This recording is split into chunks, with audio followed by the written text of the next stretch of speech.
there is nothing we can do about the Tuckers of the world. There is something we can do about the Mike Johnsons of the world, and people who don't understand that you need to stand up to Vladimir Putin really need to not be in power.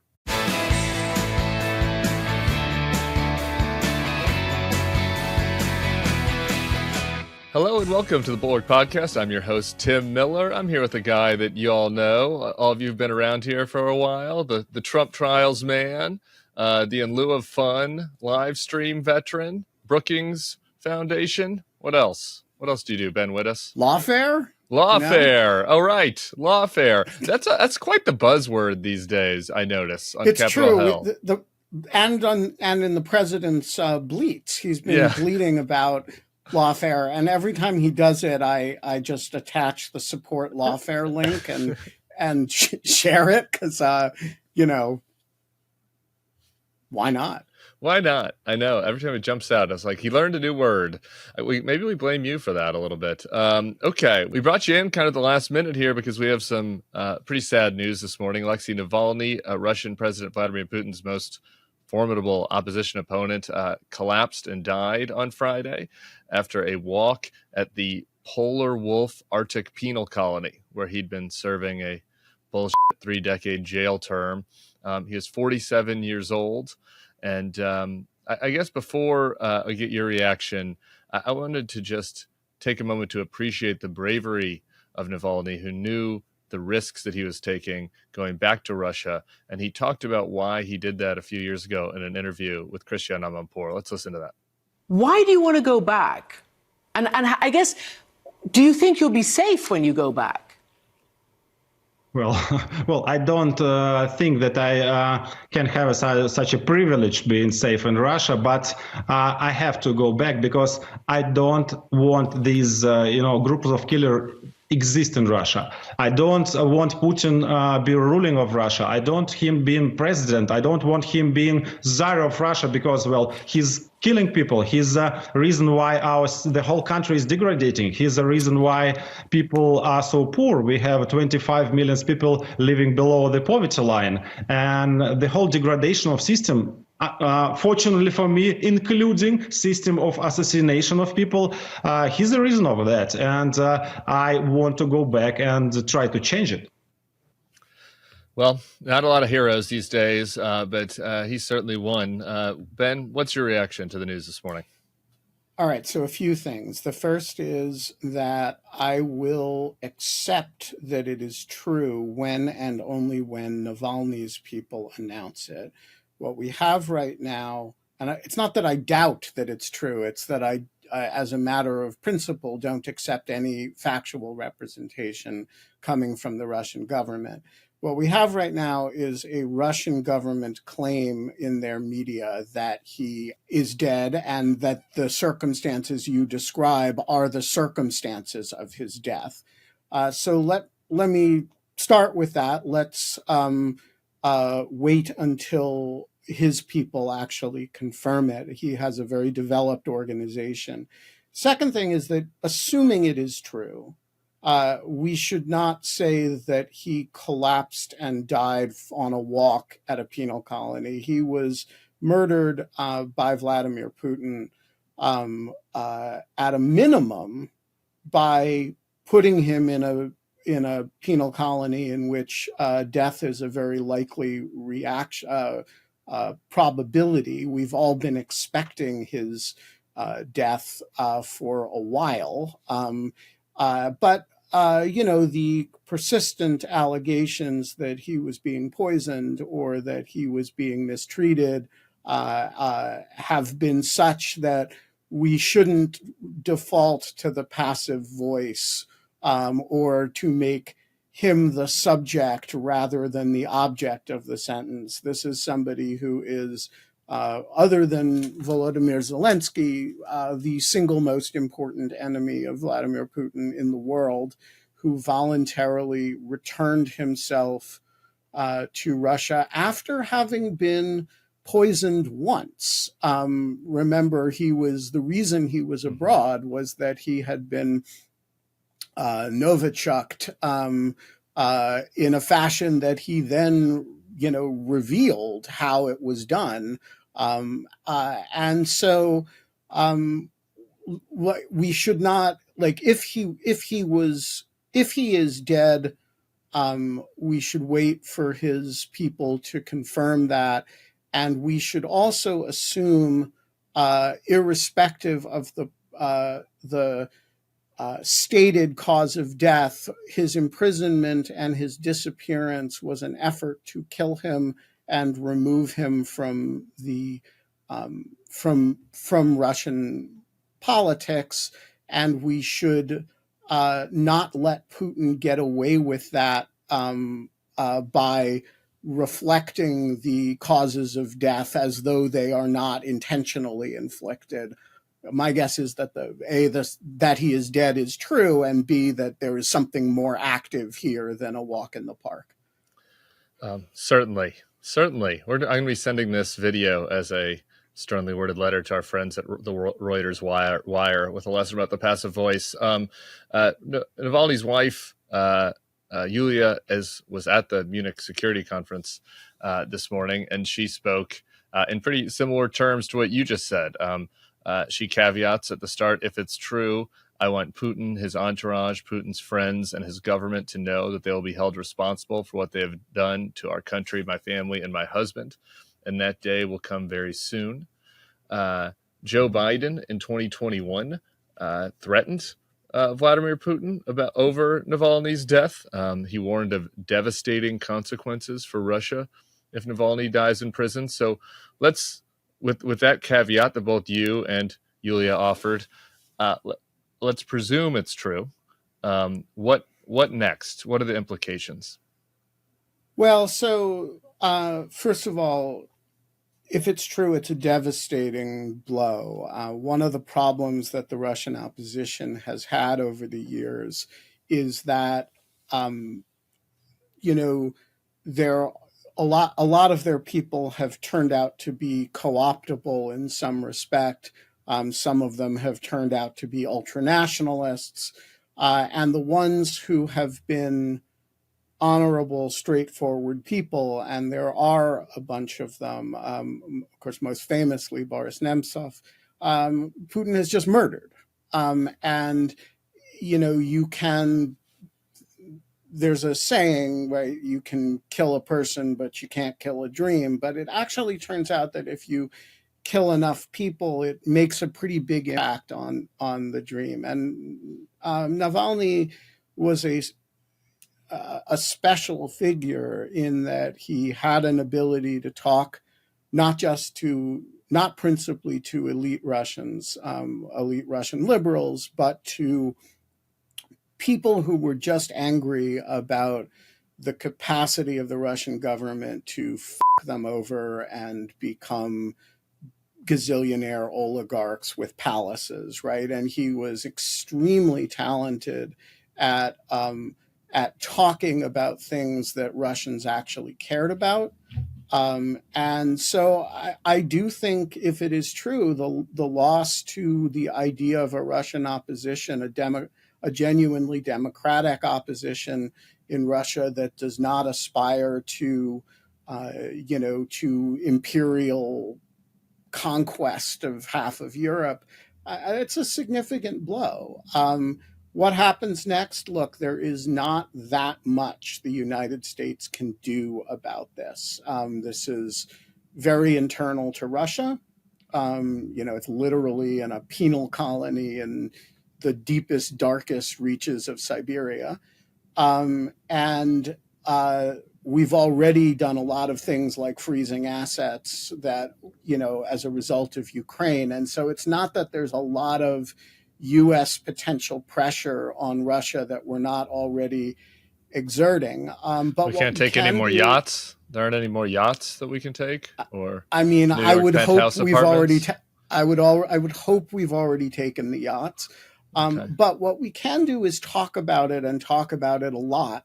I plan to project the word murderers on the Russian embassy this evening, and there will be, a series of protests, I'm sure. And look, both at the senior levels of government and at the individual levels, people should talk about it. People should play the clips of Navalny, play the videos that he made. These are astonishing pieces of kind of investigative. I mean, a lot of them, they're in Russian because we're not the audience for them. But people should really learn about what it is that organization and what he did.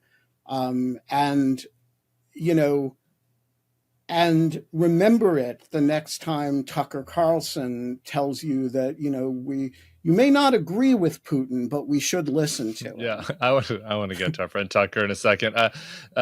Just to put a finer point on it, I pulled this up that AG Hamilton was sharing the partial list of Putin critics or opponents who have mysteriously died or been targeted or obviously assassinated over the last few years. Navalny, now twice, Prigozhin, Maganov, Kangoshvili, shot in Berlin, 2019, Verzalov, poisoned, 2018, Sergei, you're going to have to excuse some of my Russian pronunciations, Sergei Skripal and his daughter in Britain in 18, Nemtsov, which you mentioned, in 15.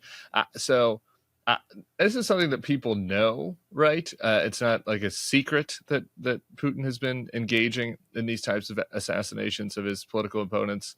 But is not Navalny maybe a category difference from those examples as far as maybe rallying more intense focus and opposition? So I think he's certainly the most important since Nemtsov, and he may be more important than Nemtsov.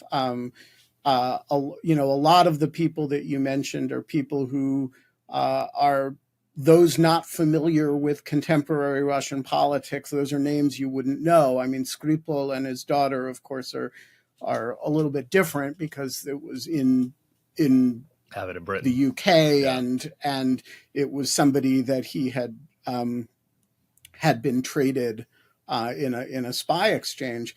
But most of those people are relatively obscure in the West. Navalny is not obscure. And in fact, it was only a few weeks ago that, you know, he disappeared for a while in that prison. And there was a lot of concern that he was dead at the time. And the expression "Где Navalny?" where is Navalny, was a big trending social media thing. And Blinken talked about it publicly, Secretary Blinken, and then the Russians, you know, let him release a little video, or, you know, there was a little but there was a kind of proof of life situation. And so they are not entirely unresponsive to public pressure about him. The problem is that once he is dead, the public pressure is for what, right? What's the accountability that you can demand for one dead Alexei Navalny that demanding for, you know, 50,000 dead Ukrainians and 20,000 missing, stolen Ukrainian children? If you've resisted that, what's the added pressure that you can do? And look, the answer is that the President of the United States should talk about it. Everybody at the Munich Security Conference should be talking about it. And, you know, people should exact a price. And I would hope that companies that are still doing business in Russia now get the question again, only with Navalny instead of Ukraine as the reason for the question, or in addition to Ukraine. So look, am I optimistic that there is some magic lever that will be pulled now because Navalny is dead that was not true because of a full-scale invasion and genocidal conduct in Ukraine? No. Do I think we should all act like there is? Yes. Okay. The range of bad actors, you know, this highlights over here in America, particularly not particularly, entirely, basically in the Republican Party. You know, it goes from Don't leave out Jill Stein. Oh, and Jill, and our friend Jill, the enablers to the propagandists. Before we get to Tucker and Sarah Palin and Dinesh D'Souza and the worst actors, I want to highlight something that Kinzinger put up on his Substack this morning, that Alexei Navalny was everything that the GOP isn't. Taking a stand doesn't have to cost your life, but God forbid you lose your access. I do wonder, let's just put Tucker in that kind of crowd of comrades over in a box for 1 second. As we look to Ukraine aid and the actual, responses that are necessary, might something like this backfire on Putin as far as forcing, some of the spineless weasels, the Mike Johnsons of the world, to actually finally act and show a little backbone? Do you see any possible green shoots there? Well, so look, in a sane world where Republicans were holding up Ukraine aid because of the border, but not because of the border, and insisting on border legislation, but then nixing border legislation and letting the Russians overrun Avdiivka because the Ukrainians don't have enough artillery. In a sane world like that, if Putin murdered his most important critic, you would think cooler heads would prevail and the speaker would would call an immediate vote for unconditional, unattached Ukraine aid, so that at least he doesn't get the windfall of congressional inaction on top of murdering his chief critic. But if you haven't noticed him, we don't live in an entirely sane world. We live in a world in which all the data prove everybody's hypotheses. For a lot of Mike Johnsons and Tucker Carlsons, this just might show the need for more dialogue with Putin. After all, if maybe he only killed Navalny because we haven't been being nice enough to him. So I do worry that people will, cram it into their own crazy preconceptions of the thing. That said, look, this should concentrate everybody's mind. This is a murderous guy. He's murderous at the national level. He's murderous at the personal level, and he's murderous at the state institutional level. And the United States has to be more Kinzinger than Johnson about this, and we just have to, put certain domestic considerations aside and just pass that supplemental. You suggested that maybe the Tuckers of the world would show that this needs additional dialogue. We're doing it live this morning, Ben. Tucker is. Did I get that right? He's on stage right now at the World Government Summit 2024. I don't exactly know what he said, but let's just listen to it live together. I'll use the devil's advocate. But advocate away. Yes. Okay, I'll tell you. You should challenge in the rules of an interview, and you're a master in your business.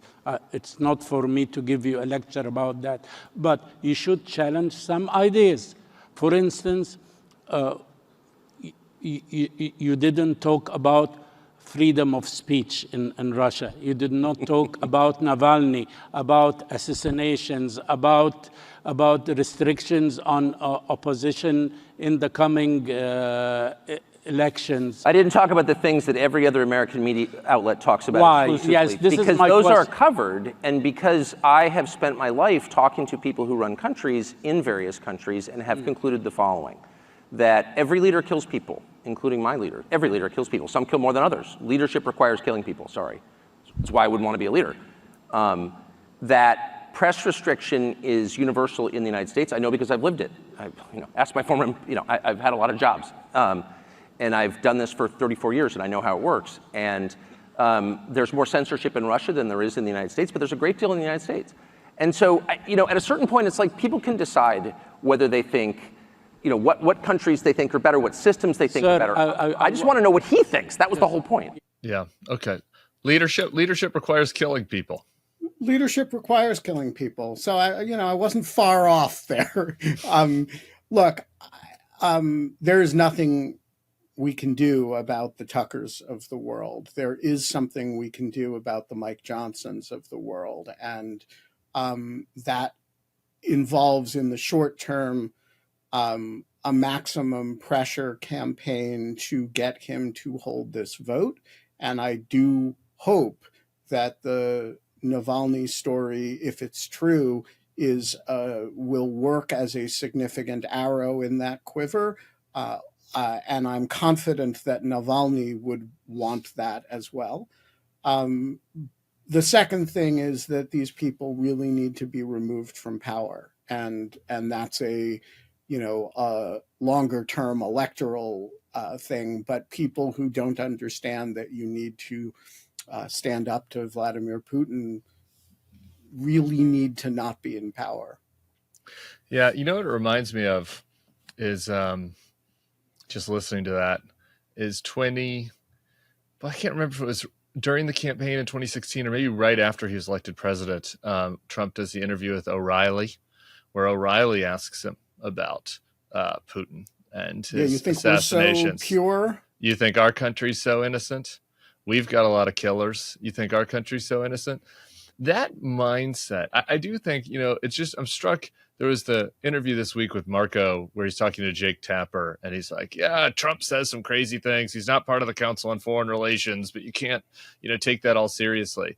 And just how wrong that worldview is and how much the Trump worldview that the United States is not great, that the United States is not any different from any of these other countries in motivation. It is a very debased view of the country, a very dark view of the country. And it has infected clearly a huge portion of the Republican Party, like the party that used to feel that we were, the hope of the world.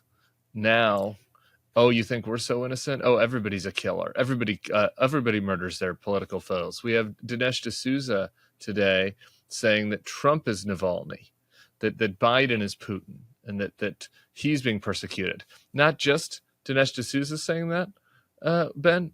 Here's Lee Zeldin. Lee Zeldin, one of the good Republicans. One of those supposedly. famous moderate Republicans. Yeah. As the world reflects on the murder of Alexei Navalny at the hands of Putin, it's worth remembering the Democrats are actively doing Biden's bidding as they also try to imprison his chief political opponent, Donald Trump. This just disgusting moral equivalence has infected so much of the party that how do you disinfect? Is a disinfectant even possible once you've gotten to this dark of a place?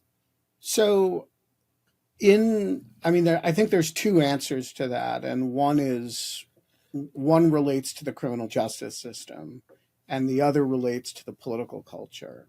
And the answer with respect to the political system is that the answer with respect to the justice system is that if you can watch the proceedings against Navalny and watch the proceedings against Donald Trump and see them as equivalent, then you are really, really misunderstanding both the Russian justice system and its function and the American justice system and its function. That's a very nice way to put that.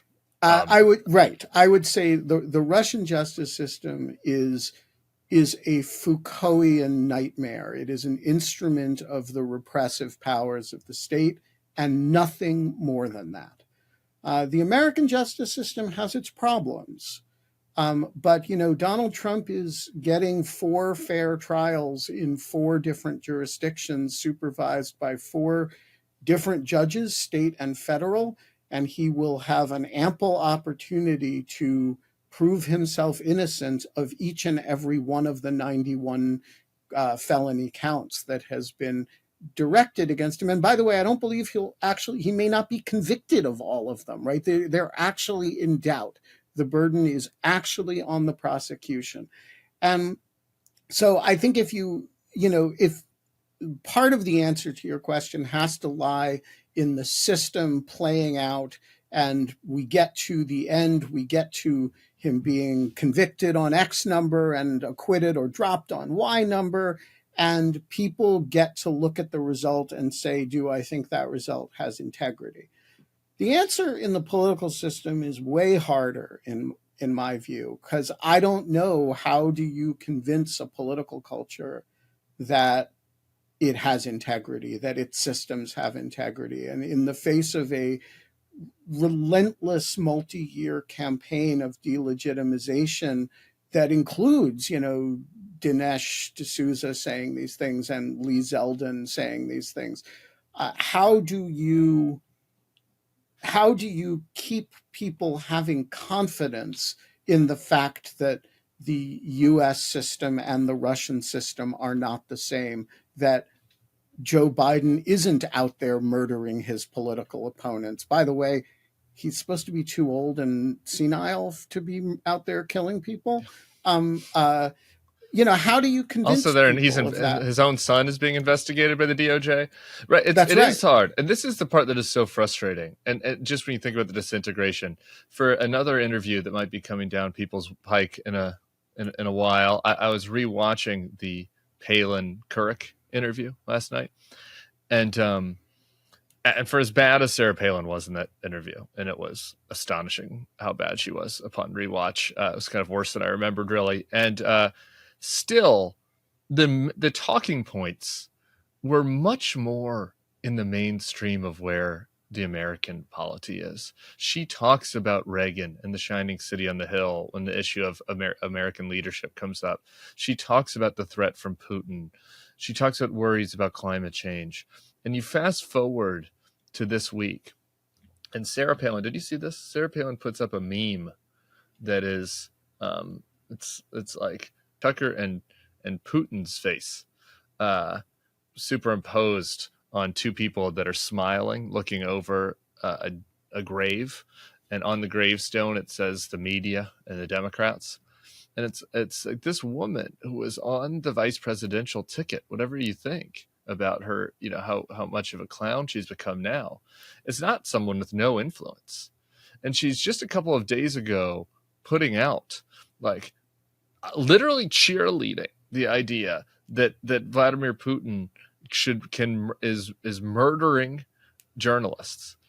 And days after she does that, he murders, allegedly, the opposition leader, political leader, and we're already seeing in the response wagon circling around this, right? Like, if that's something that stark, if that's stark of a faux pas, imagine if you put out a joke about killing somebody and then 2 days later it happened.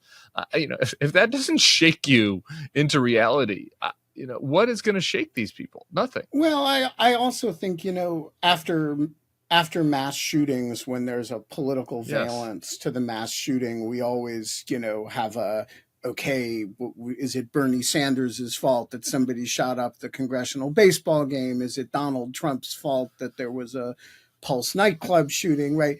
I never know how to think about those questions, but I do think that we should ask a causal question here about Tucker's trip, which is, if you're Vladimir Putin and you've kind of made a decision that you'll kill Navalny at the most opportune moment, but you do want to time it because there's going to be some backlash.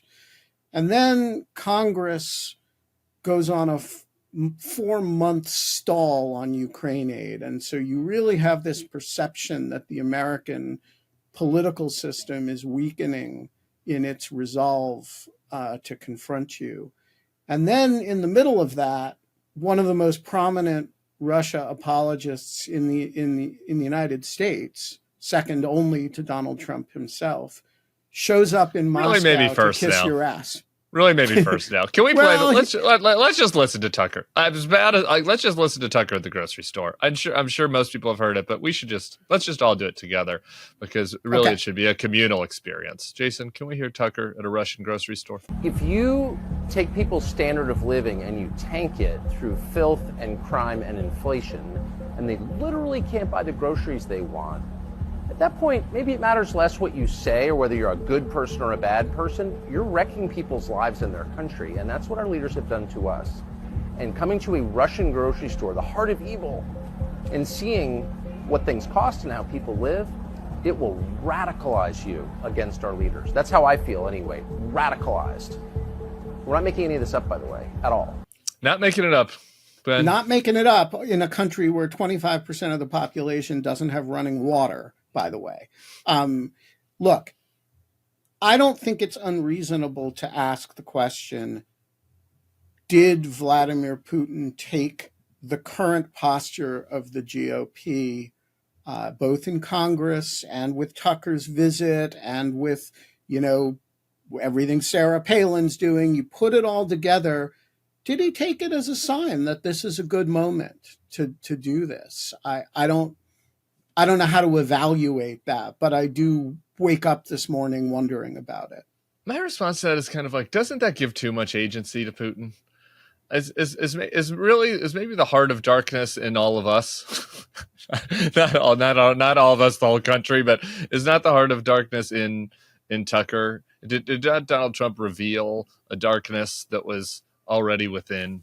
Because of course, guys, but my point is, when we act like shills for him, he takes it as a signal. He takes it as these are not things that don't affect his thinking of what he can get away with. When you stand up to him, he takes that as a signal. When you pucker your lips and kiss his ass, he takes that as a signal. He's getting a lot of good signnos.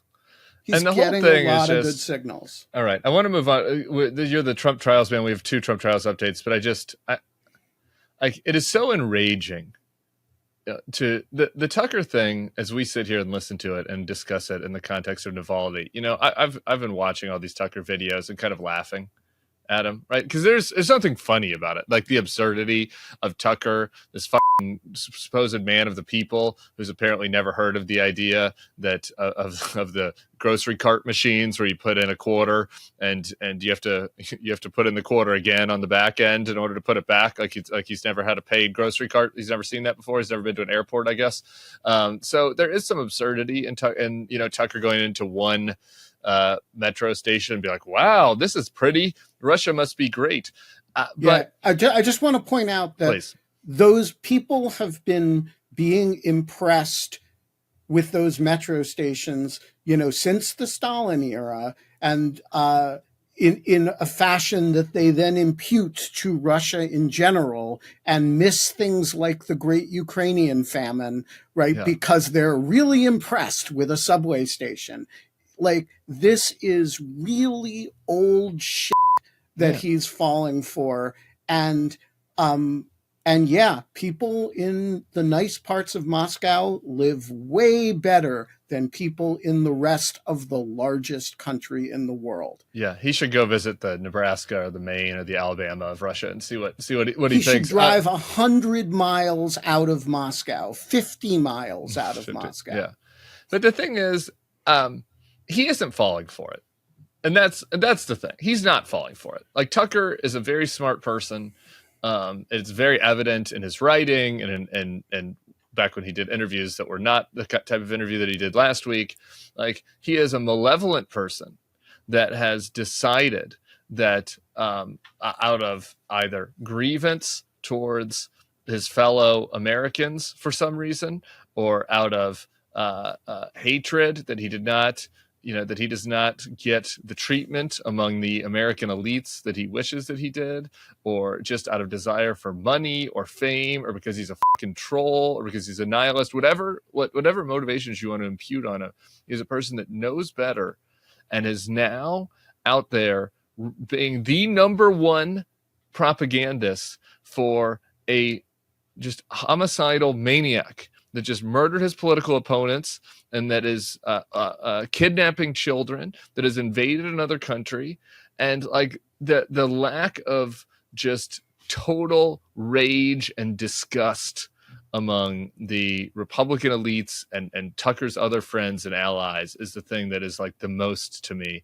disheartening about that, because the response should, like, I'm guilty of this. The response should not be laughter or whatever. It should be rage. It's enraging. I completely agree, and I do also agree with your friend Carville that mocking them is actually important. Thank you for listening on my first week. No, I listened to them all. And look, I believe in mockery. I'm the guy who projects, body shit on embassies around the world. I think mockery is a really important thing, and it plays an important role. But you don't confuse the mockery with your internal emotional response, because the mockery is what you're projecting, no pun intended, at them. The rage is what's driving the mockery. And, I spend a lot of time with real Ukrainians, and I find myself increasingly having to explain the behavior of my country to them. And they are not like Tucker and Trump. They actually believe in America in this really, pardon me, innocent way. We're the people who confronted the Soviet Union. We're the people who organized NATO. We're democracy and, relatively non-corrupt capitalism. We're the shield of the democratic world. And try to explain Tucker Carlson and Donald Trump and why does Donald Trump hate Ukraine to a table full of Ukrainians. And it has something to do, right? It has something to do with Burisma. Yeah, and personal pettiness.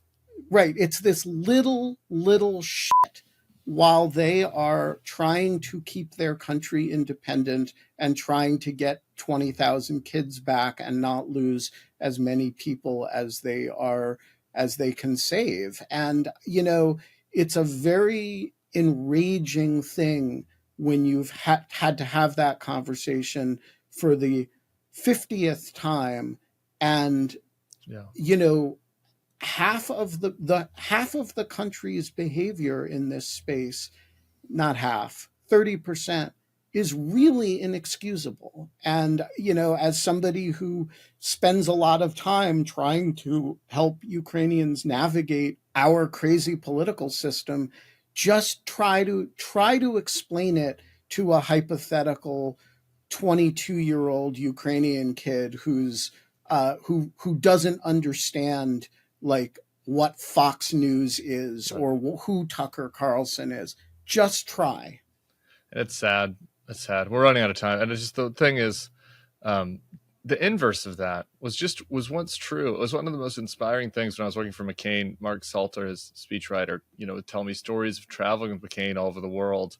And it was these types of people, the 22-year-old Ukrainians, the 22-year-old Georgians, people in countries that had autocrats of their own, and they knew the McCain brand, the American brand, it meant something. It meant that, they will be on our side. They will be on our side. And now these people have to feel like, no, there's a big portion of the country that's on the side of the murder and the despot. Okay, you're supposed to be here for Trump trials. 2 very brief Trump trial updates that I just want to get in.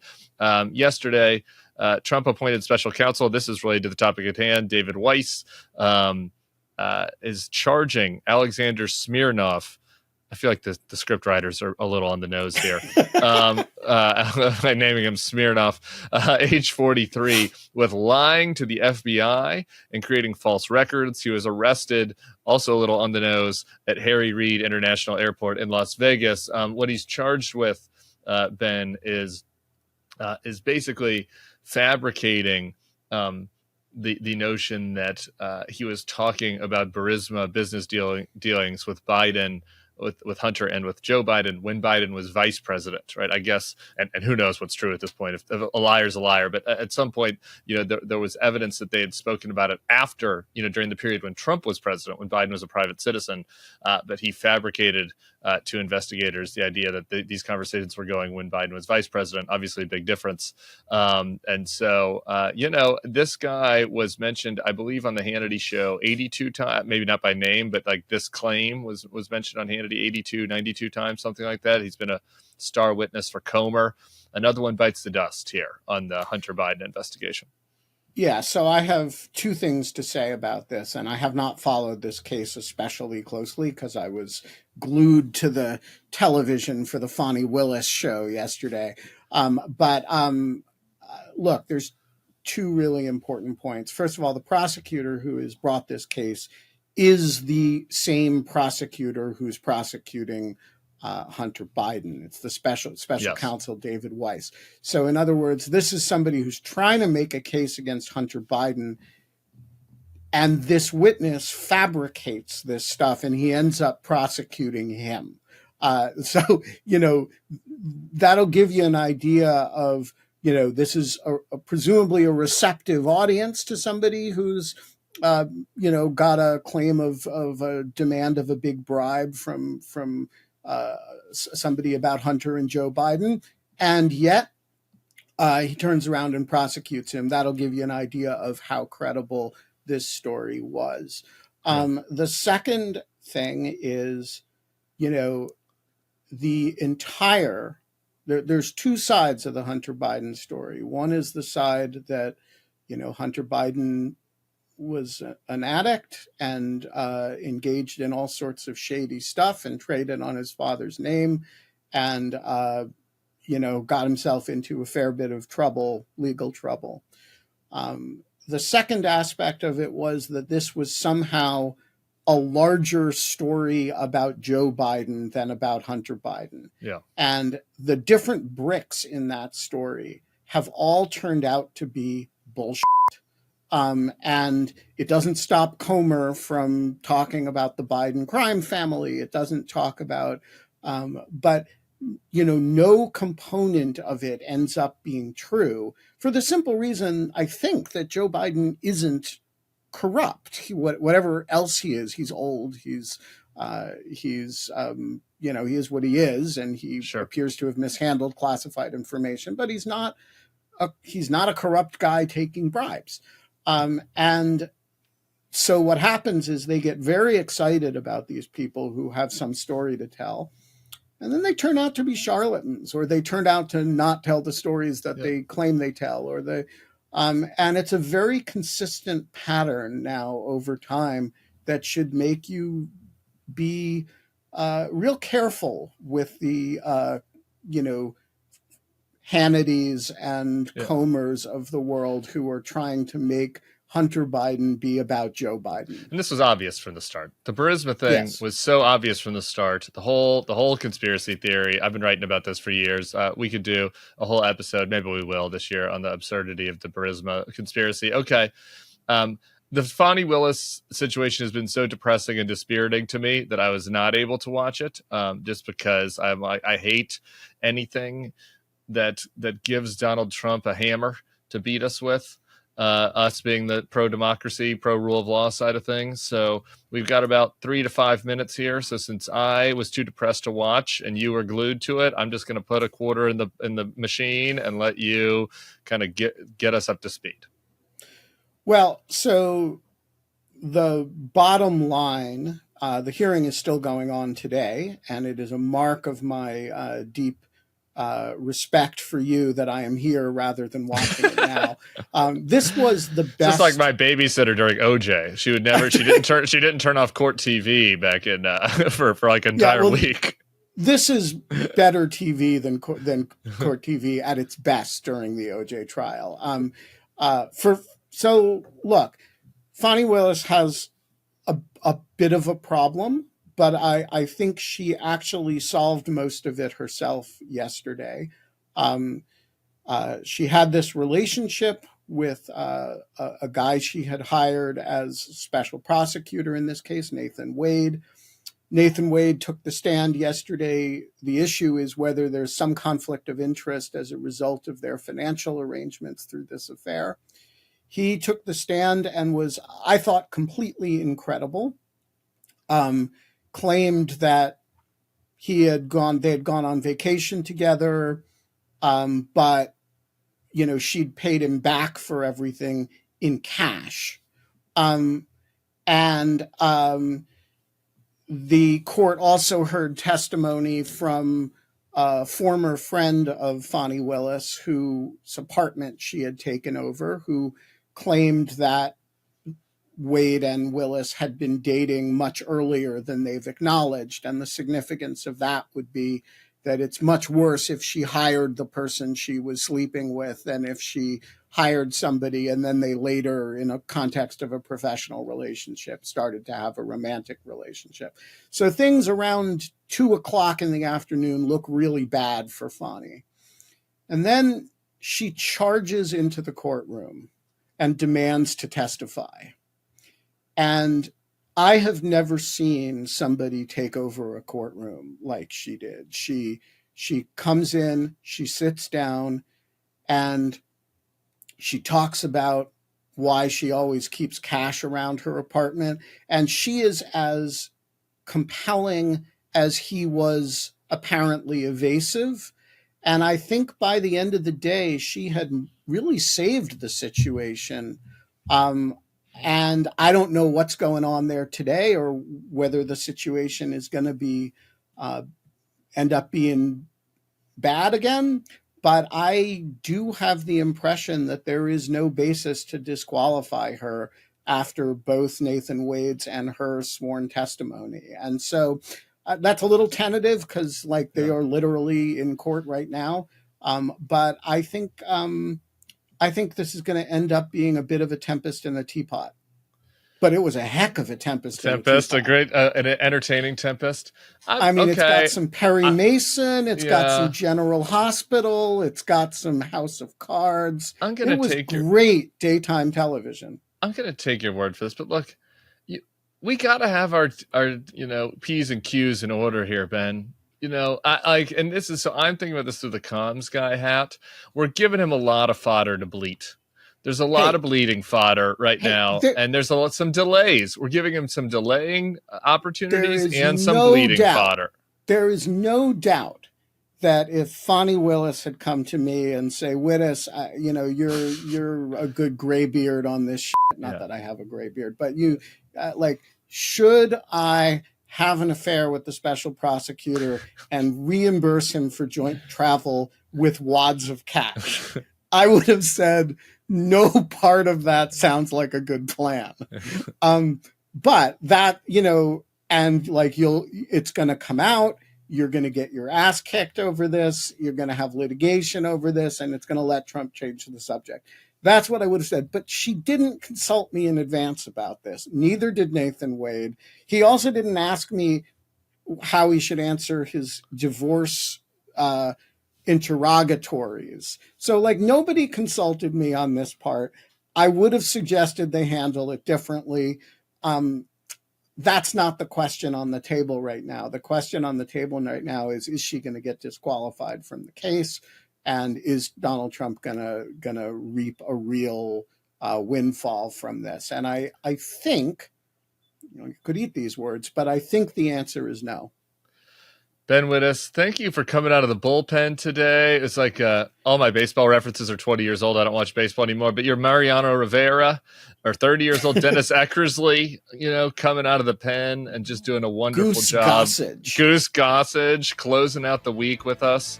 And I'm very, very grateful for your expertise and for doing this, and we'll be talking to you soon.